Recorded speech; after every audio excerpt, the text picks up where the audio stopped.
Soyez les bienvenus sur le repère des motards pour le premier essai de la CF Moto 450 MT. J'ai tombé la veste tellement il fait chaud. On va commencer par vous présenter cette 450 MT. Déjà, c'est une belle moto. Elle est réussie, la finition est plus que correcte, des formes très agréables, façon rallye, un réservoir qui est magnifique, qui est habillé là, vous voyez. Là, c'est les flancs qui sont des flancs d'habillage. Tandis que là, on a un réservoir métallique, donc ça, c'est une bonne partie. On ne va pas l'abîmer avec les flancs et surtout, eh bien, elle est faite, cette moto, normalement, pour faire du trail, mais pas de l'enduro. La notion, elle est différente et elle va avoir son importance par la suite. Qu'est-ce que l'on peut vous dire de spécial sur cette moto? Tout simplement qu'elle est fort bien finie. Ensuite, qu'elle est bien équipée, juste ce qu'il faut. On a les pare-mains, on a des rétroviseurs qui sont réglables en hauteur et aussi en écartement. Le levier de frein est réglable en écartement, tout comme le levier d'embrayage, ce qui déjà en soi est une attention pour les personnes qui vont avoir des petites mains et surtout ça va permettre de bien contrôler ses commandes. Au pied, on a remarqué qu'il y a des repose-pieds enduro. Ils sont caoutchoutés, mais ils sont décaoutchoutables. Donc, ça va. On peut avoir soit du confort, soit du grip. Toute la journée, nous avons roulé avec les caoutchoucs. Ça n'a posé aucun problème dans les surfaces que l'on avait, qui n'étaient pas des surfaces glissantes. Donc, ça n'a pas changé le comportement. Ça a par contre, vraisemblablement, éliminé quelques vibrations. Le sélecteur, il est repliable, tout comme la pédale de frein. Ça aussi, c'est une petite attention, mais on n'a pas ça partout. C'est joli, c'est de l'alu, articulé, parfait, le petit sabot qui vient finir la ligne et bien sûr ce moteur, le bicylindre de CF Moto que l'on a déjà vu sur la 450 SR et également sur la 450 NK. Pour autant, il est complètement différent. Les courbes de couple et de puissance ont été entièrement modifiées, ce qui est pour moi une bonne valeur compte tenu de l'utilisation que l'on va avoir de cette moto et surtout de ses prétentions. Bien entendu, cette moto, elle est à deux. Elle va aussi avoir des petits trucs en plus que d'autres n'ont pas, notamment la barre là pour accrocher soit un téléphone ou autre. Elle va avoir aussi les molettes pour régler la hauteur de bulle, ça c'est super sympa et surtout c'est des choses dont on devrait prendre de la graine pas mal d'autres. On peut l'utiliser soit à la main gauche, soit à la main droite, c'est juste génial. D'autre part, l'instrumentation, elle est super agréable, ça en roulant on va la valider. Et puis y a un pot qui est mignon, c'est des jantes tubeless, c'est propre. On a des pneus, ce sont des CST. Alors la référence des CST avec lesquels nous avons roulé, ce sont les CST Ambro A4. C'est pas de la marque qu'on connaît très bien dans nos contrées. C'est pas forcément très connu CST, mais ça reste là dans l'utilisation qu'on en a eu aujourd'hui. Une très bonne marque. Je vous invite à faire un petit résumé de ce que j'ai fait là avec la moto et on se retrouve tout de suite pour la conclusion. Alors cette 450 MT, elle a un moteur très élastique, c'est ça aussi sa grande force. C'est pas un moteur expressif, en ce sens qu'il va pas vous arracher les tripes ou provoquer quelque chose de phénoménal.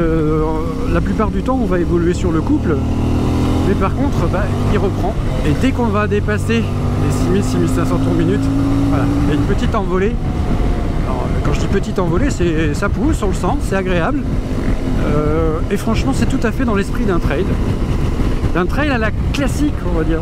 Alors c'est surprenant parce qu'on a d'un côté un trail qui est ultra moderne de ligne, mais au niveau de sa motorisation, qui elle aussi, elle est totalement dans l'air du temps.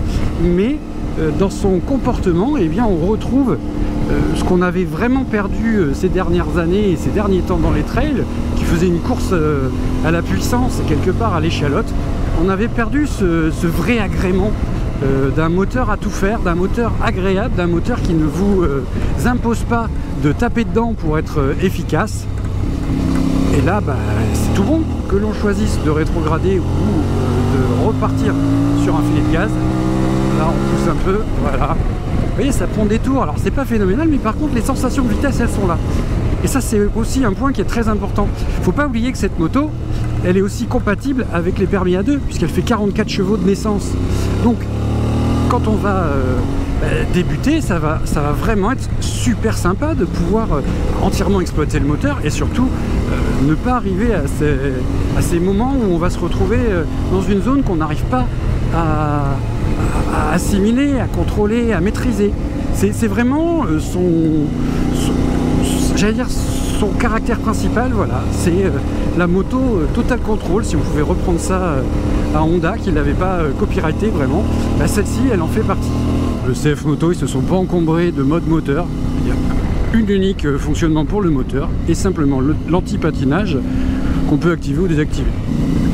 C'est une moto qui est bien équilibrée. Elle a une répartition du poids qui est assez intéressante. Alors, quand on a envie de pousser un peu, on peut essayer de se mettre en première et puis de la titiller histoire de voir si ça voudrait bien lever. Mais non, c'est pas dans son caractère. C'est une moto qui fait tout pour pas être surprenante. Alors, faire un wheeling, c'est possible. La mettre en dérive, c'est possible. Mais c'est pas ce qu'elle cherche à faire naturellement. Quel que soit le rapport, ça repart avec du couple. Ça cogne pas, ce moteur. Il est capable de beaucoup de sympathie et de gentillesse, on va dire, quand on est doux sur les gaz. Et ce, quel que soit le rapport engagé. Voilà, on peut relancer en 3, en 4, à 20 ou 30 km/h. Et on peut même bien laisser le couple faire sur le 5e rapport, comme on vient de le faire actuellement. Alors un peu de off-road, en gentillet, on va dire, pour l'instant. Ça permet de prendre la mesure, toujours des suspensions. Qui là, sur un terrain défoncé, elle filtre super bien. Par contre, ce qui ressort immédiatement, là, c'est la transmission qui claque beaucoup. On a une moto qui n'amortit pas beaucoup les bruits de transmission. Donc on est entre la première et la seconde. On passe de temps en temps la 3. Mais pour l'instant, aussi bien les pneumatiques que la moto sont capables de donner entière satisfaction. Voilà, en seconde. On repart à 4500, 5000 tours, on peut la mettre en dérive de l'arrière en accélérant un peu. Ça lève de la poussière. Donc il y a un régime quand même où le couple est assez présent. La position de conduite sur cette moto, elle est vraiment agréable. Quand on est assis, les bras sont un peu hauts, un peu rapprochés, mais on a une grande modularité surtout, notamment au niveau des commandes et puis la possibilité d'inclinaison du guidon. Là en l'occurrence, il est un peu bas pour du off-road, il aurait peut-être été préférable de le remonter un petit peu, de le verticaliser et puis d'adapter les commandes à la main. Mais on s'y fait quand même, et puis finalement, en restant assis, ça passe quand même super bien.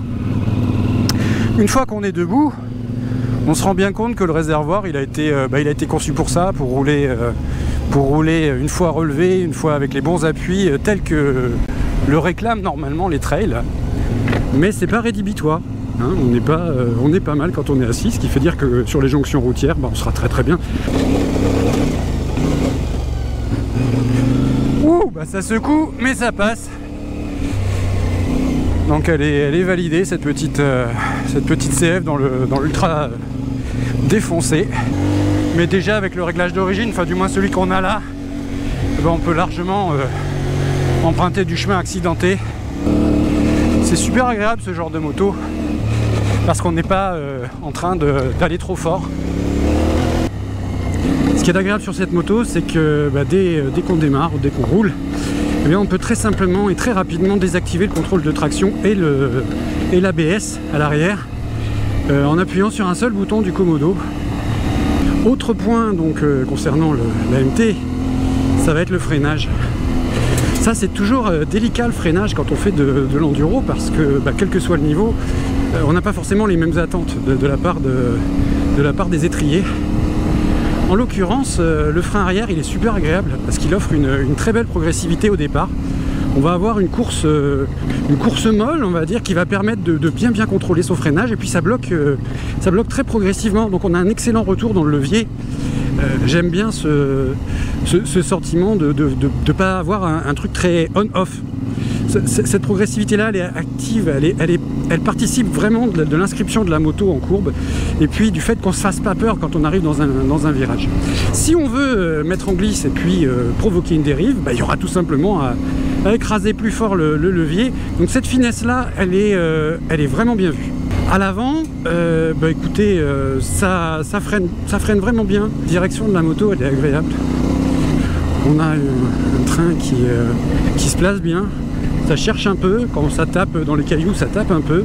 Mais par contre, ça reste précis, léger, c'est maniable. On peut charger l'avant dès qu'on se redresse. On sent que la gomme, elle encaisse plutôt bien.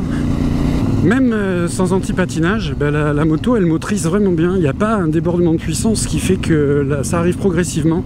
Ça permet vraiment de se sentir à l'aise. On n'est jamais débordé par le moteur, tout en sachant qu'il y a quand même du couple, il y a quand même de la puissance, du caractère. mais c'est parfaitement dosé. Alors on peut s'interroger sur la pertinence justement du contrôle de traction. Dans les conditions qu'on a aujourd'hui et puis sur de la piste sèche, ça va aller. On se dit que éventuellement quand on sera dans du gras mouillé ou sur de la route vraiment humide, du fait qu'il y ait pas mal de couples et puis des pneus dont on ne sait pas forcément s'ils se comportent bien sur le bitume quand c'est humide, un anti-patinage ce sera toujours ça en plus. Alors bien évidemment, moi au guidon de cette 450 MT, je peux pas m'empêcher de penser à l'Himalayan. Je les rapproche énormément ces deux motos et c'est vraiment un compliment pour cette chinoise. On a une instrumentation assez simple, elle est agréable, elle est lisible même en plein soleil. La seule chose c'est qu'on met souvent, sans le vouloir, les pleins feux. Je pense que c'est une des meilleures que nous a sorti CF Moto. On n'a pas besoin de chercher, de rentrer dans des menus, sous-menus, c'est clair, c'est simple, c'est sobre, c'est efficace. Et c'est complètement à l'image de la moto. Et là on est derrière la petite bulle, donc sur la route en roulant à 75-80 km/h. Et il y a un truc génial, c'est que d'une seule main, et très rapidement, que ce soit la main gauche ou la main droite, on peut relever la bulle. Et quand on fait ça, ça change radicalement le niveau de protection. Là, j'ai plus d'air au niveau des épaules, je sens que ça passe sur les côtés. Au niveau du haut de la tête, le casque il s'en fiche royalement d'avoir un flux d'air, donc ça déporte vraiment bien l'air au-dessus du casque, il n'y a pas de turbulence et on est à l'aise. Donc là on est à 80 km/h, mais dès qu'on va accélérer, on va fendre encore plus l'air et donc on va se retrouver avec une protection supérieure. Ça c'est un bon point pour les jonctions sur autoroute à 110 ou à 130. On a roulé ensemble et vous avez pu constater que cette moto, elle est sympathique. La position de conduite, elle est super sympa. On n'a pas peiné du tout. Alors le guidon, il faudra bien le mettre pour être à l'aise aussi bien une fois qu'on conduira debout que lorsqu'on va se retrouver assis. Niveau confort. Eh bien cette selle, je confirme, on a fait du off-road, j'ai été assis la plupart du temps, tout simplement parce qu'il fallait s'économiser physiquement, et puis parce que la moto le permettait. J'ai également conduit debout, bien entendu, et on la serre bien cette moto, on serre bien la selle, le réservoir est bien conçu, et ça devient un allié extrêmement précieux dans les conditions que l'on va avoir, notamment ici avec des routes sablonneuses, caillouteuses, et des revêtements qui par moments sont particulièrement glissants. Pour le reste, la partie cycle, elle est équilibrée, la moto est saine, voire très saine. Les pneumatiques sur la route, il faudra vérifier. On a un bon retour des pneumatiques, ils ont l'air un petit peu fermes. D'autre part, la hauteur de selle de base, elle est à 820, me semble-t-il, 825 mm. Et moi, j'avais pris la selle haute. Et là, ça a été une transfiguration. On avait un confort, mais redoutable. Et avec 1,80 m, je touchais encore les deux pieds au sol, ce qui était pour le moins appréciable. À partir de là, il faut savoir que, en première, on prend environ 50 km/h. En seconde, on va atteindre les 84 et en troisième, on peut monter jusqu'à 105 km/h. Donc la boîte de vitesse est plutôt bien étagée. La première tire assez court, voire court. C'est tout à fait cohérent avec ce style de moto. On se retrouve avec une machine à tout faire. Elle a été vraiment agréable sur les trajets qu'on a pu avoir. Ils n'ont quand même pas lésiné sur les équipements et on a une fourche inversée qui est réglable avec des étriers Jijuan qui sont de qualité. Donc aussi bien le freinage que l'amortissement sont bons. Et on peut vraiment inscrire la moto comme on le souhaite. Elle est fort naturelle, que ce soit en off-road ou en route, en utilisation routière. En ville, il n'y en aura pas de question à se poser. Et il y a autre chose qui est agréable, c'est qu'elle ne chauffe pas. Ce petit bicylindre, il est franchement surprenant parce que il va pas chercher trop les calories. Et là, pourtant, il fait extrêmement chaud, extrêmement lourd, au point de se sentir parfois défaillir. Eh bien, lui, il ne défaille pas, au contraire, il assure, et il assure méchamment tout au long de la journée en répondant présent dès la moindre sollicitation. La moto est équilibrée dans sa prestation, elle est simple, c'est un peu le trail idéal, à la manière justement d'une indienne, la Himalayan de chez Royal Enfield. Franchement, ces deux motos, elles ont une philosophie qui est très similaire, avec une puissance limitée, mais c'est vraiment des bonnes à tout faire, des motos que vous allez pouvoir entièrement exploiter et qui vont vous donner beaucoup de plaisir. Et là, va se poser la question de savoir si vous allez faire confiance ou non à CF Moto. Je serais tenté de vous dire qu'à présent, il est possible vraiment de partir sur ces modèles-là, non seulement parce que il va y avoir une fiabilité, il va y avoir une garantie qui est prolongée et qui va vous permettre vraiment de compter sur ces prestations. Et donc, n'hésitez pas à poser vos questions si je n'ai pas su répondre. On vous retrouvera de toute façon avec plaisir pour les essais sur le repère des motards. N'hésitez pas à nous retrouver et je vous dis à très bientôt.